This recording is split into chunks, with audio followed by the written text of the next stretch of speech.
Sydney is a city with everything to offer, and its dining scene is no different. Visitors can get their first taste of Australian cuisine aboard Qantas flights.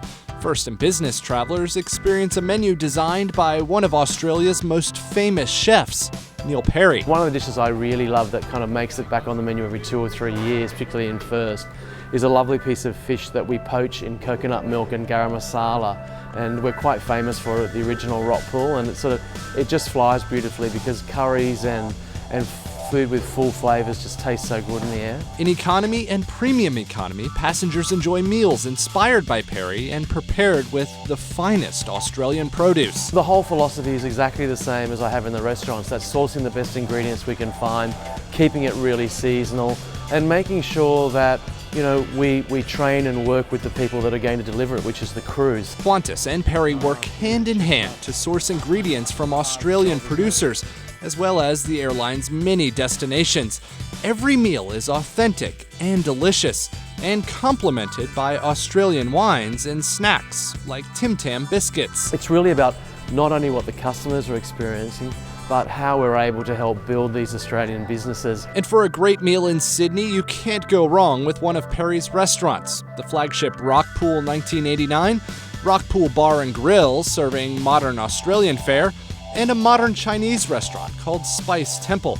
Perry's widely acclaimed eateries feature unique Australian plates loaded with influences from around the world. And when Perry dines out in Sydney, he often seeks those same flavors. One of his top picks, the Bridge Room, specializes in dishes crafted with fresh, seasonal ingredients.